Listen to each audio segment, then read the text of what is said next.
Simulan mong abutin ang iyong pangarap na magbibigay dangal sa iyong bukas. Ang suliranin, hindi laging nandyan, dapat mong harapin. Kami iyong kasama sa bawat takin, magkaakbay nating lulutasin. Dito sa Fernandino Teens TV, ang boses mo ay mahalaga. Dito sa Fernandino Teens TV, ikaw lagi ang bida.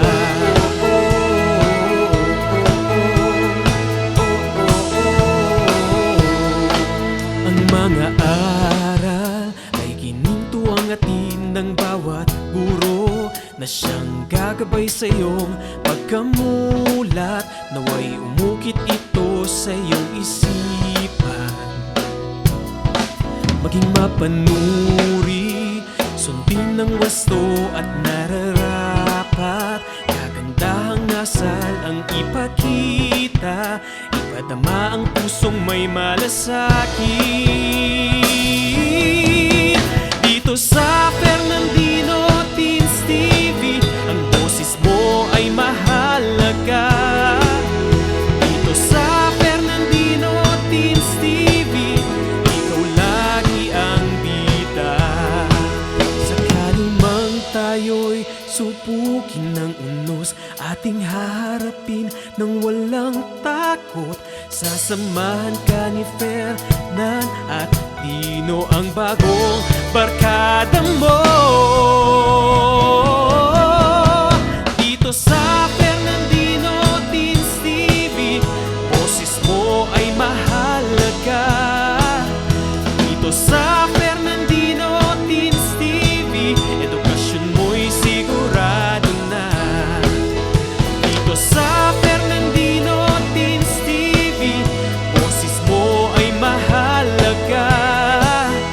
Dito sa Fernandino Teens TV, edukasyon mo'y sigurado na.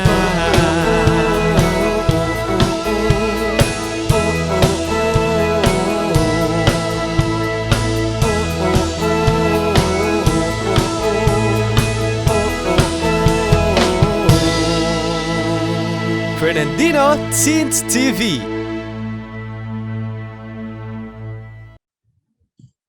Uy, Nan, bakit nakalukot yung mukha mo? Ano ba yung tinitingnan mo? Eto ba? Kakainin ko sana tong prutas na nabili ko sa palengke. Pero halos ang napili ko ay sobrang hinog at malambot na. Teka lang at itatapon ko lang ang mga ito. Wait lang, Nan. Huwag mong itapon yung mga yan, sayang naman. Ay bakit naman? Hindi ko naman makakain to. Pwede pang mapakinabangan yan, Nan. Masama ang magsayang ng pagkain.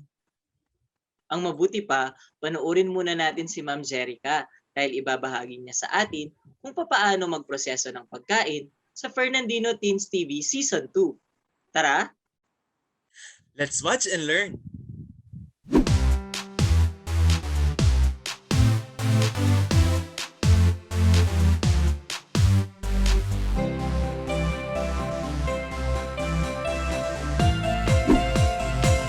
A pleasant morning, everyone, especially to our Fernandina teens. I am Ma'am Jerica, your food processing teacher for today.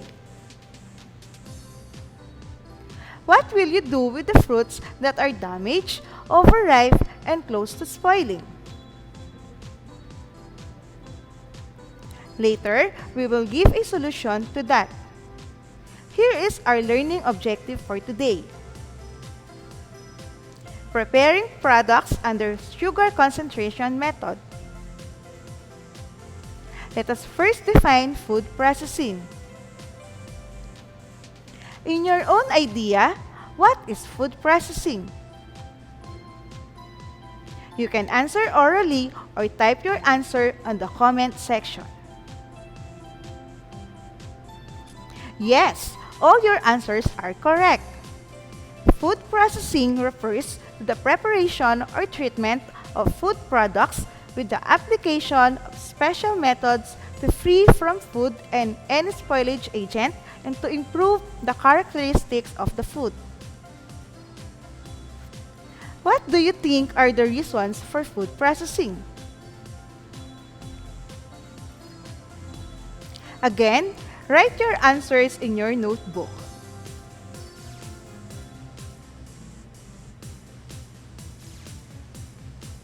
Alright, there are several reasons why we are processing food. First, to control or destroy the agents of spoilage and retard their growth to avoid wasting food. Second, to lengthen the lifespan of food and make it available all year round. Third, to improve the palatability, texture, and appearance of the food. Fourth, to reach the areas where the food is not grown or produced. And fifth, to create employment in the locality for those who are unemployed. There are different methods in food processing. First is curing. Curing is a method by which the application of saltpeter or the salitre or potassium nitrate and other preservatives or additives are added to lengthen the lifespan and improve the appearance of food. Can you give examples of food that are preserved using the curing method? Comment down your answers. Very good. All your answers are correct. Hot dog, tocino, ham, tapa, longganisa are examples of food that are preserved using the curing method. The second method is drying. Drying is the oldest method in preserving raw products such as meat, fish, fruits, and vegetables. What do you think are examples of that food are preserved using the drying methods? Comment your answers in the comment box. Yes, dried fish, dried meat, dried vegetables, and dried fruits are examples of products that are preserved using the drying method.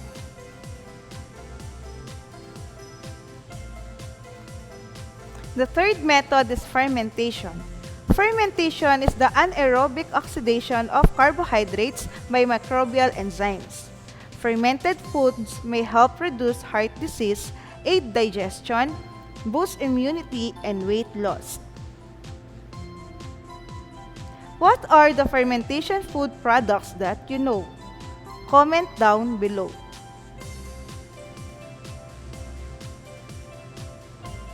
You got it right. Burong hipon, burong isda, bagoong, sukang sasa, alcoholic beverages like wine and your favorite Korean side dish kimchi are examples of food under the fermentation method. The fourth method is pickling. Pickling is a method of food preservation wherein the product is treated with brine solution or vinegar containing different spices such as salt, sugar, ground pepper, powdered onion, and garlic. Do you know food products that are preserved using the pickling method? Comment your answers. Good! Pickled papaya or a charang papaya, mango chutney, and pickled vegetables are examples of food that are preserved using the pickling method. The fifth method is salting. Salting is a method that dehydrates raw food like fruits, vegetables, meat, and fish. What are the salted food products that you know? Write your answers on a sheet of paper. Yes, salted eggs, dried fish tuyo, dried dilis, danggit, dried pusit, and tinapa are examples of food that are preserved using the salting method. 6 is smoking method.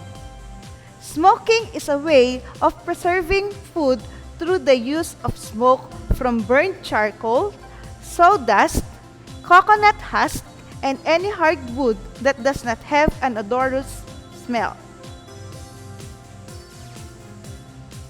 Can you give examples of food that are preserved using the smoking method? Comment your answers in the comment section. Precisely. Smoked ham, smoked fish or tinapa, smoked sausage, and barbecue are examples of smoked products.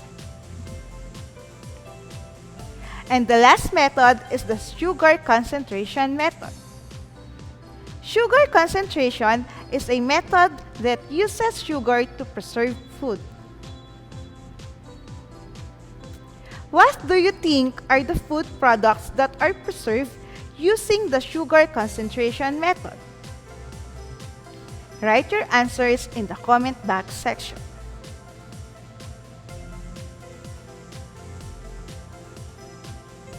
Very good. Candied fruit jams, jellies, marmalades, spreads, yema candy, pastillas, polvoron, peanut brittle, fruit preserves are examples of food that are preserved using sugar concentration method. So those are the methods in food processing. We will learn more when Fernandina Teens TV Season 2 returns. Stay tuned! Ang Schools Division Office City of San Fernando, Pampanga ay kaisa ng Department of Education sa pagsasagawa ng mga proyekto at programa na tumutugon sa mga pangangailangan ng mga mag-aaral. Inilunsad ang Division Call Center for Tutors and Guidance Counselors upang magbigay ng educational at psychological assistance sa mga mag-aaral, magulang at stakeholders ng Division. Kaya, kung may nais kayong itanong tungkol sa pag-aaral, maaaring magpadala ng mensahe sa Division Call Center for Tutors and Guidance Counselors Facebook page o tumawag sa mga numero na makikita sa ibaba ng inyong screen tuwing Lunes hanggang Biyernes sa ganap na alas 8 ng umaga hanggang alas 6 ng gabi. Maaari rin kayong sumangguni sa ating guidance counselors na nagbibigay ng guidance and counseling services. Lahat ng inyong ibabahagi ay mananatiling confidential. Ang nasabing programa ay nagsisilbing daan upang malaman ang feedbacks ng stakeholders para matulungan ang ating divisyon na mapagbuti pa ang mga sumusunod na programa. Ano pang hinihintay ninyo? Tumawag na sa aming mga numero o bumisita na sa aming Facebook page at magpadala ng inyong mga katanungan.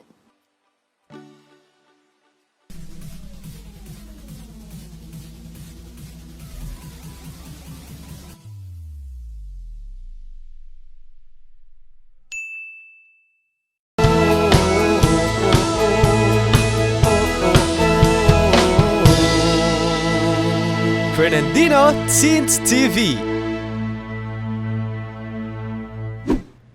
We are back, Fernandina Teens.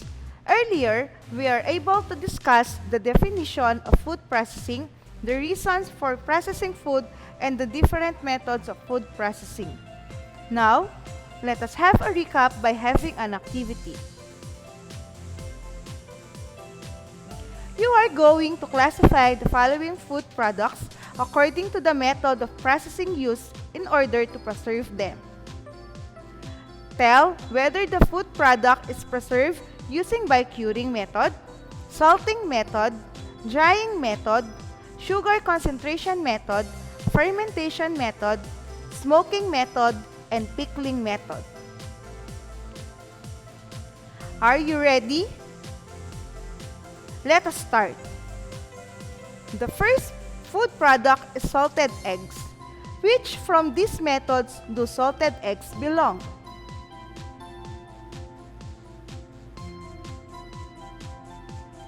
Correct. Salted eggs are food products that employ salting method.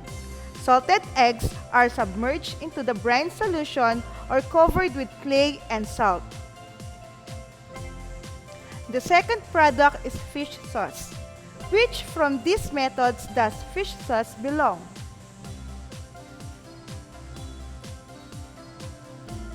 Yes, fish sauce is classified under fermentation products. The third food product is pickled vegetables. Which from these methods do pickled vegetables belong? Good! Pickled vegetables is preserved using by pickling method. Next, the fourth food product is strawberry jam. In which from these methods does strawberry jam belong?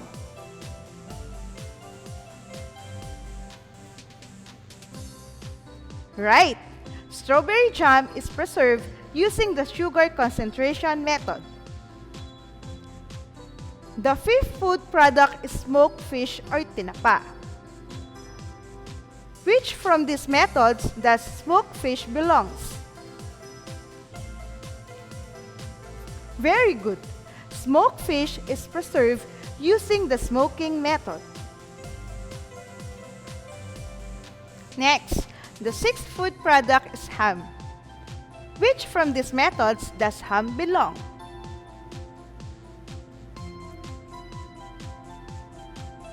Yes, correct. Ham is preserved using curing method. And the last food product is a pack of dried dates. Which from this method do dried dates belong?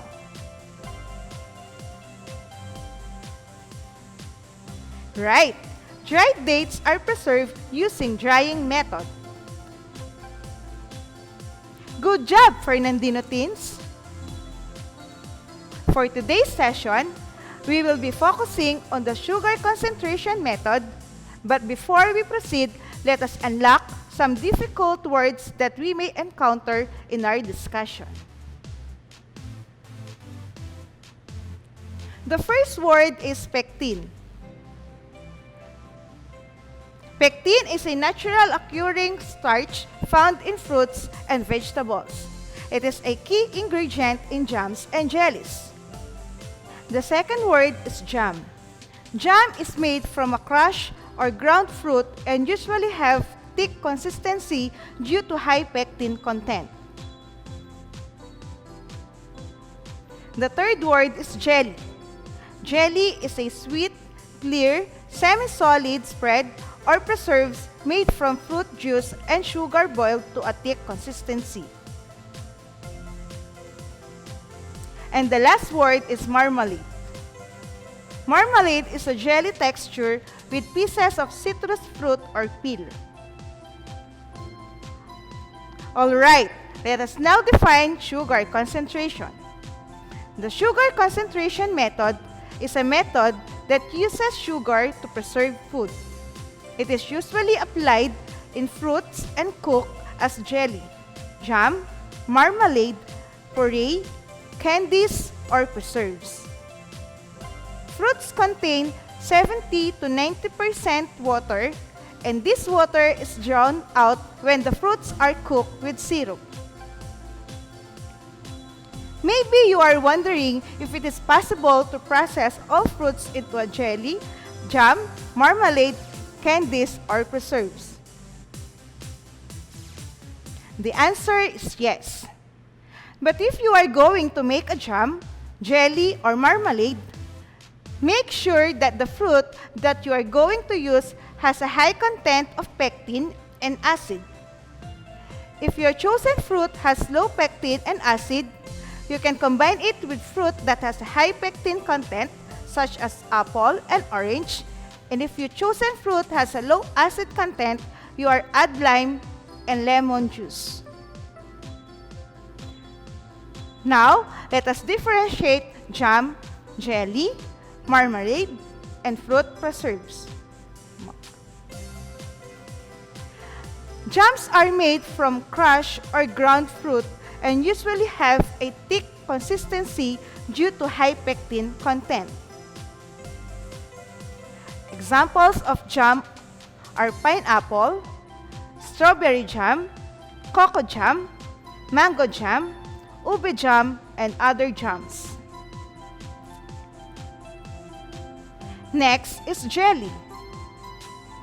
Jelly is the rigid cousin to jam, just as sweet but firm, smooth, and gelatinous. This is made from fruit juice that is not suitable for jam because it does not have contain enough natural pectin or gelling ingredient. Examples of jellies are strawberry jelly, guava jelly, watermelon, and other jellies. Next is marmalade. Marmalade is a jelly with pieces of fruit suspended in it. Citrus peel and juice are frequently the basis of marmalade. Examples of marmalades are orange marmalade, lemon marmalade, lime marmalade, grapefruit marmalade, orange and ginger marmalade, and other marmalades. And the last is fruit preserves. Fruit preserves contain whole fruit or small pieces of fruit in thick sugar syrup. Examples of fruit preserves are jackfruit preserve, lychee preserve, orange preserve, tomato preserve, and other fruit preserves. Alright, so those are the differences of jam, jelly, marmalade, and fruit preserve. Before we continue, I will give you a trivia. Did you know that fruit preserves were first made in the Middle East, where sugar cane grew naturally? Crusaders are often credited for bringing the jam to Europe, where it became a delicious way to end royal feasts and a favorite of Louis XIV, the King of France. Okay, let us test if you understand the difference between jam, jelly, marmalade, and the fruit preserves by having a short activity.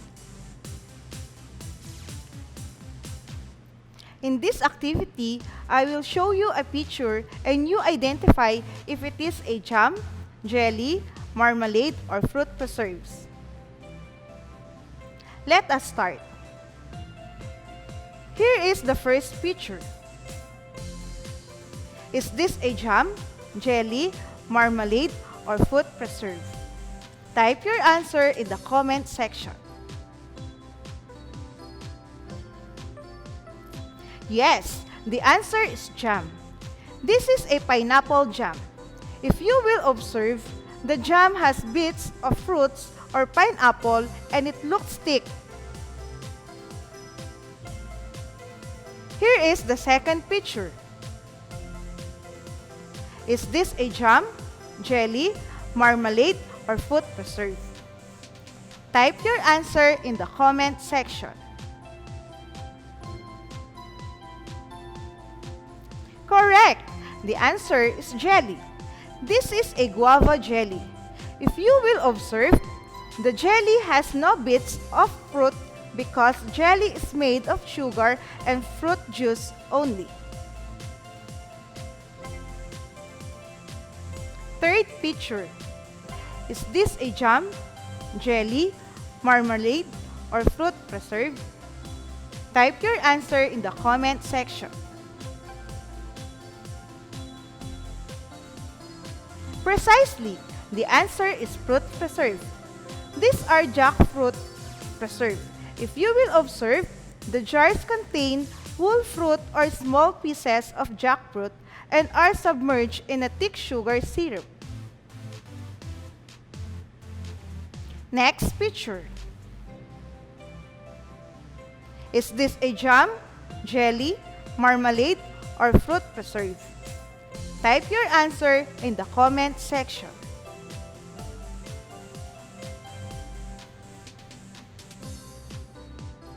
Very good. The answer is marmalade. These are orange marmalade. If you will observe, it contains pieces of citrus or orange peel submerged in a jelly texture syrup. Here is the last picture. Is this a jam, jelly, marmalade, or fruit preserve? Type your answer in the comment section.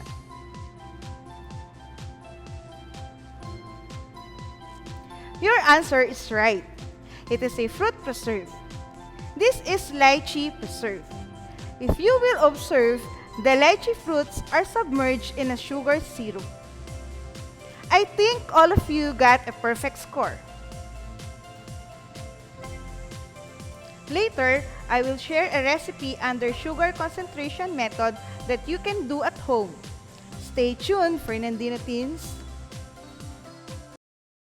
Maya po oras kaya kayo, Fernandinos. Ako pala ay Elwin Arl Serrano ng City Tourism Office ng Siyudad San Fernando. Ngayong bulan na ini, pagmasusyantaya ang National Heritage Month, nating temang Victory and Humanity, Upholding Filipino Heritage and Identity. Kambena nini, metong karang aktibidades na ng siyudad, apin ng launching ng bayong Heritage Passport. Yung Heritage Passport, apin ng metong karing proyekto ng kaya katamong siyudad, yung paminamuna ng Mayor Edwin D. Santiago. Anong nuka rin makalagelangan ding eganagan ng heritage sites, heritage structures, naakit tamo kin kaya katamong heritage district. Makakayado din kini, ding importansya da ding mapil na tradisyon, kini syudad, kalupa na ng pamangawang parol, ang po yung pamangalesa. May awo siyang heritage passport, uling atin kang dapat gawan, anong nukaran puntalan mo lading at tsuking passport, at saka ka mag-selfie. Kay ba't kanta, palto making tourism office, at mamiyalang sticker ka rin eganaganang apuntulan mong lugar. At timong may ngari ang tutong passport.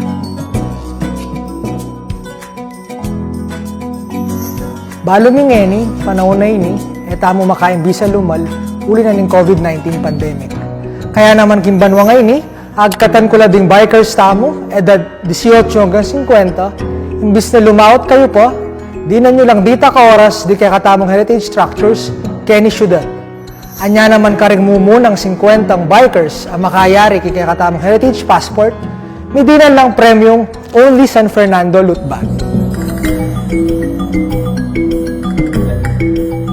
Inggawan nyo mo bakit ta makapag-register, munta kayo mismo opisina na ng City Tourism, yung munisipyo, at saka kayo magdalang metong valid ID. Kabinan kaya kayong heritage passport, ating makasipit ang instruction nung nano pa ing dapat gawan. Anya naman karing hanggang kapadyakin, nanano ko pa, tara na!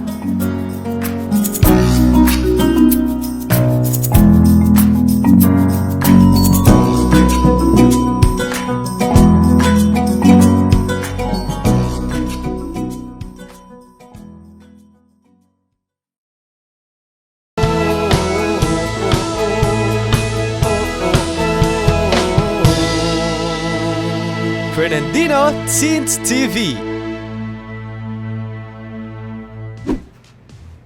We are back, Fernandino Teens. Before the break, we distinguished the differences among jam, jelly, marmalade, and fruit preserve.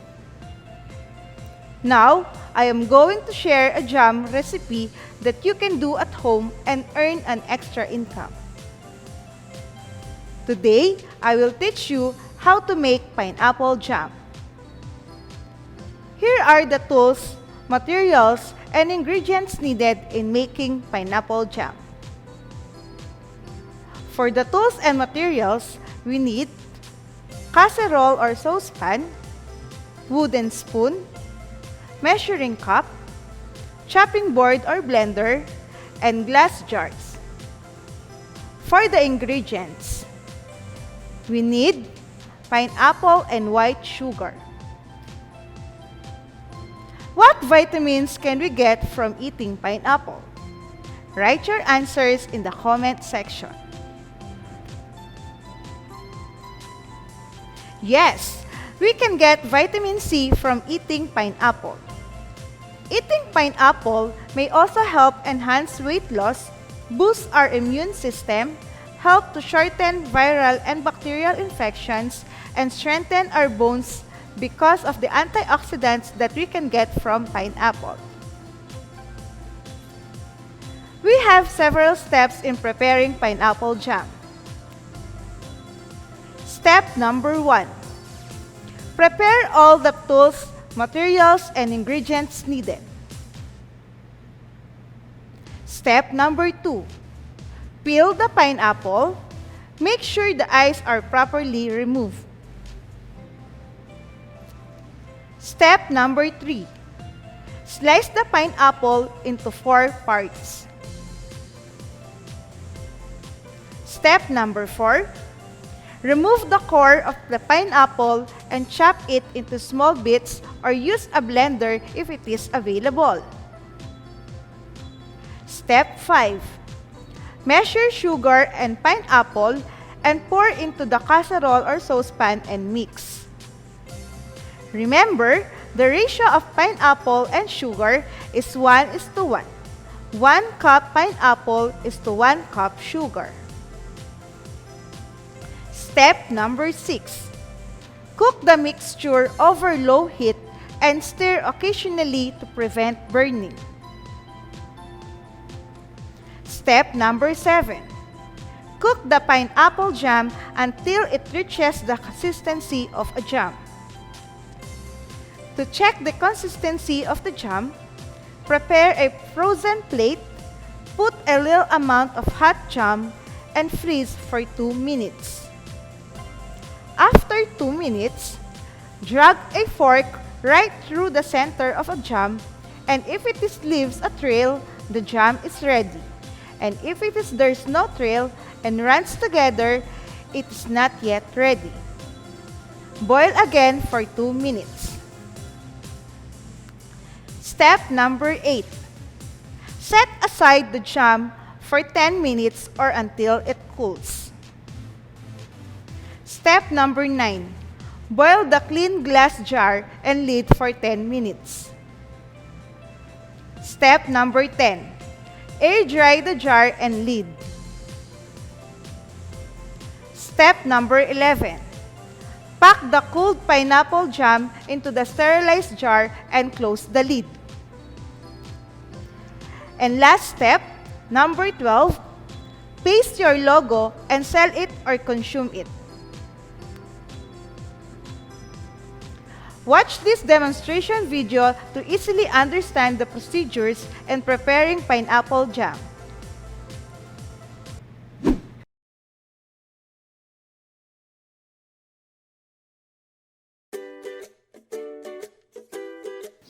Chopping board and knife, measuring cup, saucepan or casserole, wooden spoon, and glass jar. Pineapple and white sugar. Step number 1, prepare all the tools, materials, and ingredients needed. Step number 2, peel the pineapple. Make sure eyes are properly removed.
Step number 3, slice the pineapple into 4 parts.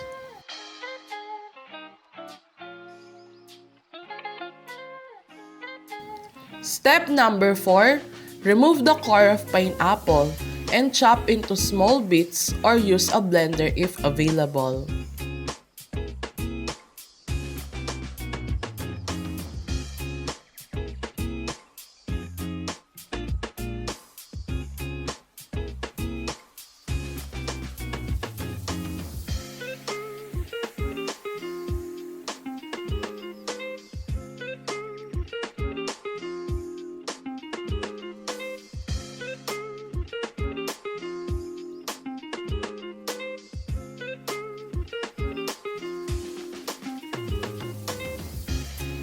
Step number 5, measure sugar and pineapple and pour into the casserole or saucepan and mix. Remember, the ratio of pineapple and sugar is 1:1. 1 cup pineapple is to 1 cup sugar.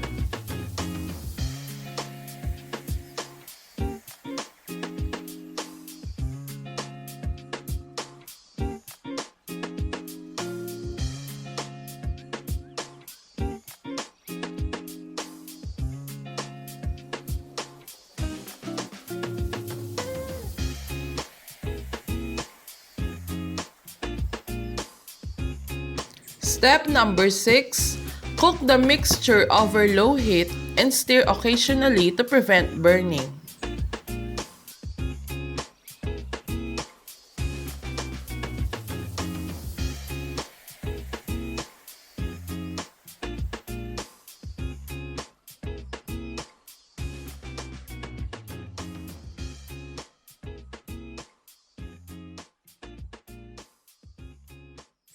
Step number 7, cook the pineapple jam until it reaches the consistency of a jam.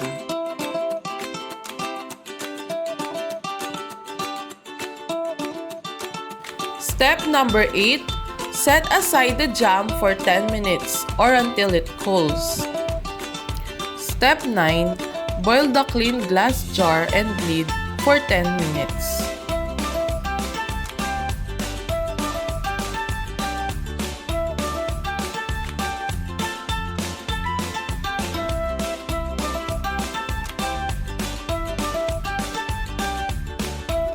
Step number 10, air dry the jar and lid.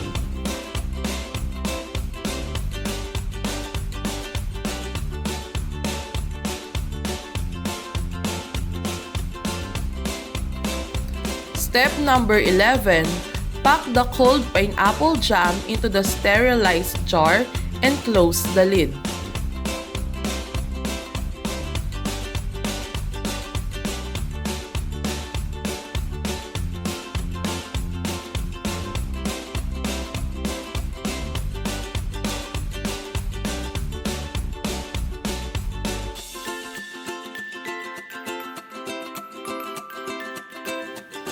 And last step, number 12, paste your logo and sell it or consume it.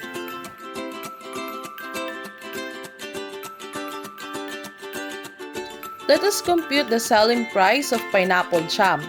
We have 80% for peso markup and we were able to make 1 jar of pineapple jam weighing 340 grams. Here are the ingredients and their cost. 2 cups of minced pineapple cost 40 pesos. 2 cups of white sugar cost 30 pesos. Packaging cost 10 pesos. Labor cost and LPG cost 20 pesos. Total cost is 100 pesos. To solve for the selling price, add the total cost and peso markup, divide it to the number of yield. To get the 80% peso markup, the formula is total cost times 80% markup. So, 100 times 0.80 equals 80. To solve for the selling price of our pineapple jam, 100 plus 80 equals 180. 180 divided by 1 jar of pineapple jam equals 180 pesos each jar of pineapple jam. That is the end of the demonstration video. Remember, always wear your PPE for safety and sanitary purposes. I hope you were able to learn and remember the step-by-step procedure in preparing pineapple jam. Later, we will test your ability in remembering steps after some commercial breaks. Stay tuned!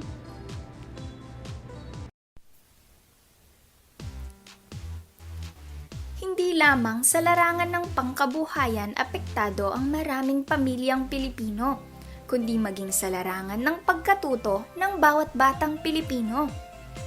Inilunsad ng siyudad ng San Fernando ang programang Nurturing Environment and System for Thriving or NEST, isang education community pantry na naglalayon para sa isang malawakang pagtulong, pagtantabay at paggabay na ang focus ay ang makapagbigay ng tulong at suporta sa ating mga mag-aaral sa pamamagitan ng pagbibigay ng educational needs gaya na lamang ng school supplies, tutorial sessions, study tips, at iba pang mga pamamaraan na mas lalong makatutulong sa pag-angat ng ating edukasyon.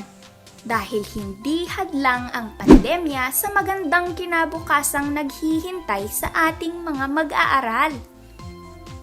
Sino-sino nga ba ang mga kalahok sa programang ito?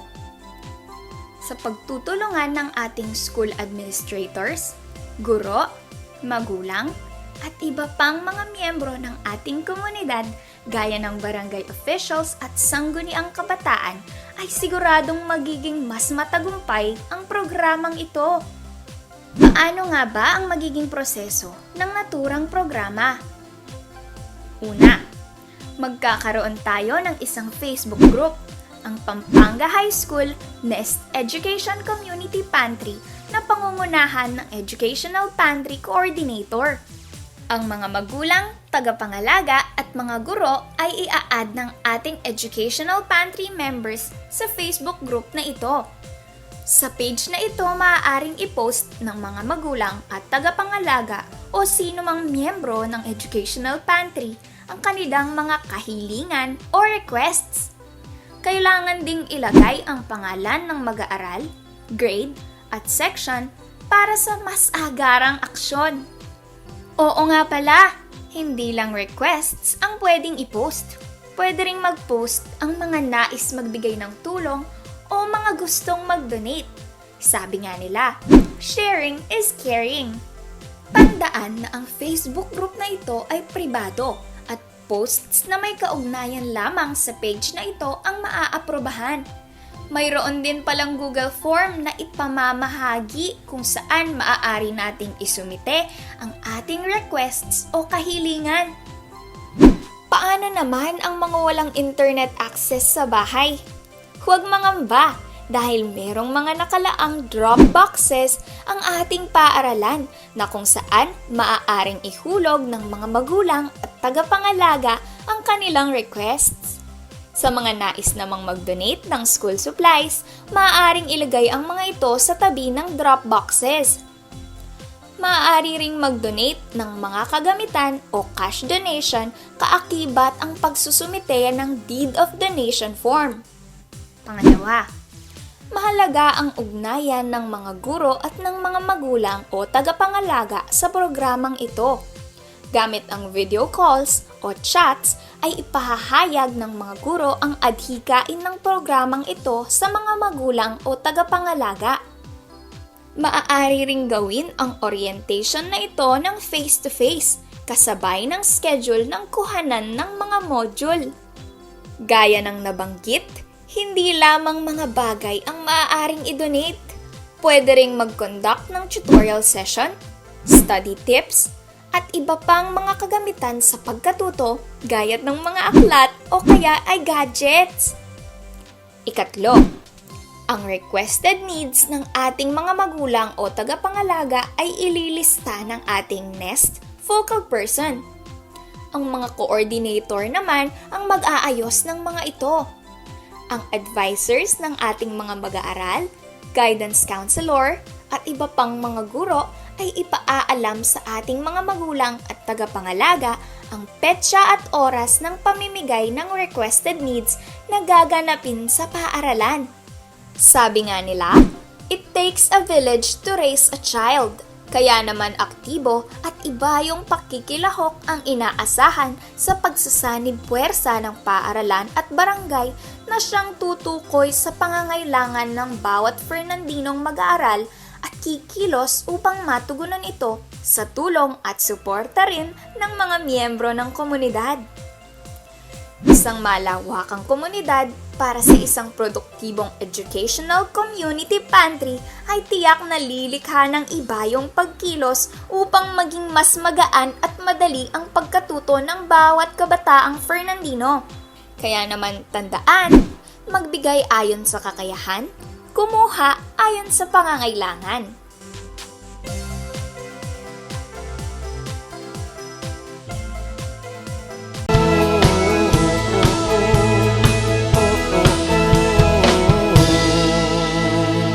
Fernandino Teens TV. You are still watching Fernandino Teens TV Season 2. Earlier, you were able to learn the tools, materials, and ingredients needed in preparing pineapple jam. We were also able to watch the demonstration video on how to prepare pineapple jam. Now, let us test if you can still remember the steps in preparing pineapple jam by having an activity. Instructions. You are going to arrange the steps in preparing pineapple jam by numbering the steps from 1 to 10. Write your answers on your answer sheet. You have 1 minute to answer the activity. Are you ready? Great! Your timer starts now.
Let us check if you got the correct answers.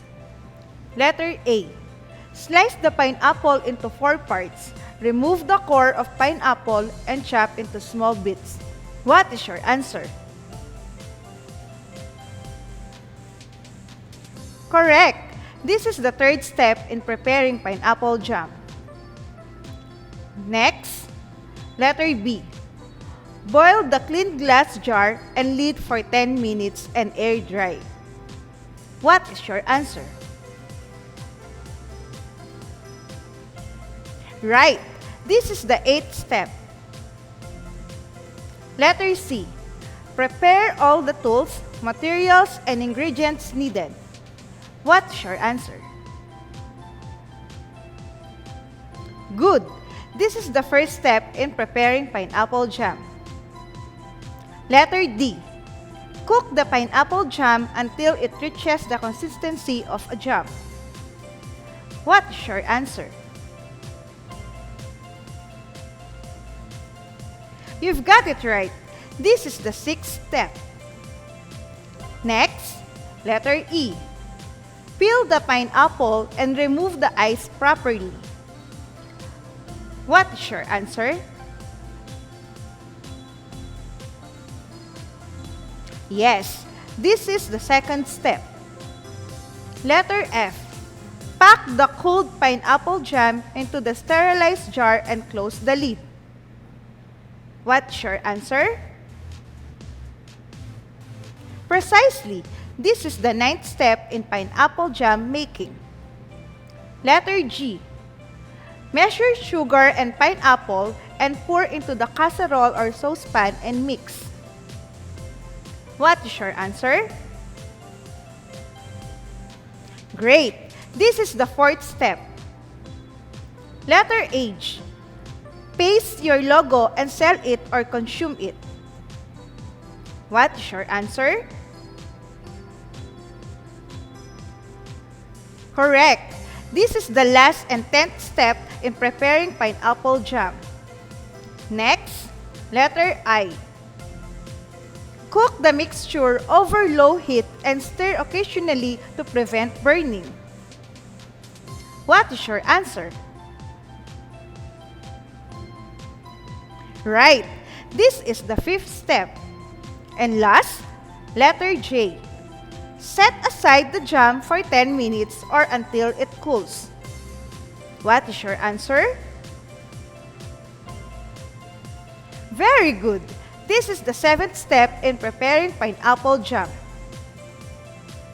Did you get a perfect score?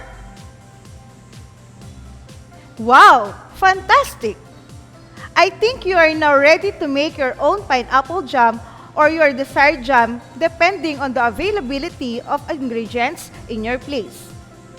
You can make strawberry jam, mango jam, ube jam, and other jams. For your performance activity in this first quarter, you are going to make pineapple jam. Document your performance by taking pictures. Here are some reminders. Please ask assistance from your parent, guardian while doing the activity. Wear a complete personal protective equipment. Observe the safety precautions. For students who do not have gadgets and internet connection, write the steps that you performed and include drawings. And for those students who do not have any available fruits that can be processed into a jam, you can perform any recipe that uses sugar like sweetened banana, sweetened kamote, sweetened kamyas, sweetened santol, and others. This is the scoring rubric for this activity.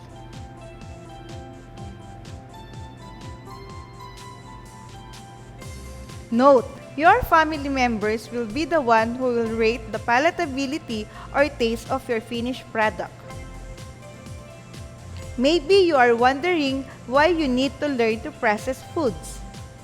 Let me tell you that as long as you know how to process food, there will be no wasted food. Processing the damaged and overripe fruits into a new product like jams, jellies, candies, or preserved fruits would be great help for your family to earn an extra income to sustain all the expenses. As I end this session, I want to leave this quotation of Pope Francis. Throwing away food is like stealing from the table of those who are poor and hungry. These are the references used in this presentation.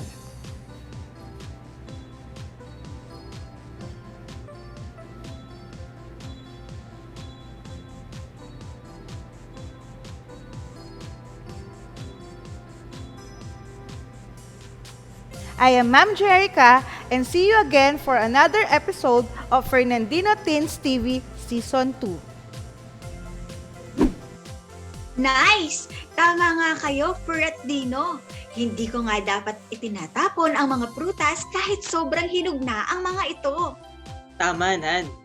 Ang dami nating natutuhan tungkol sa food processing. Ready ka na bang gawing jam, jelly at candy ang iyong mga damaged at overripe na prutas? Naman, gagawin ko tong jam at ibibenta ko sa aming mga kapitbahay. Pang extra income na rin. Wow! Hindi lang pala pagpoproseso ng pagkain ang natutunan natin ngayong araw, kung hindi ang pagbibusiness na rin. Kaya naman, Maraming salamat, Ma'am. Isa na namang makabuluhang talakayan ng ating natunghayan Fernandino Teens. Samahan niyo ulit kami sa susunod na episode ng Fernandino Teens TV Season 2. na kung saan ang kabataang Fernandino ay angat sa angking talino. Bagong umaga, yakapin mo ang bagong pag-asa. Simulan mong abutin ang iyong pangarap na magbibigay dangal sa iyong bukas. Ang suliranin, hindi laging nandyan, dapat mong harapin. Kami iyong kasama sa bawat takin, magkaakbay nating lulutasin. Dito sa Fernandino Teens TV, ang boses mo ay mahalaga. Dito sa Fernandino Teens TV, ikaw lagi ang bida.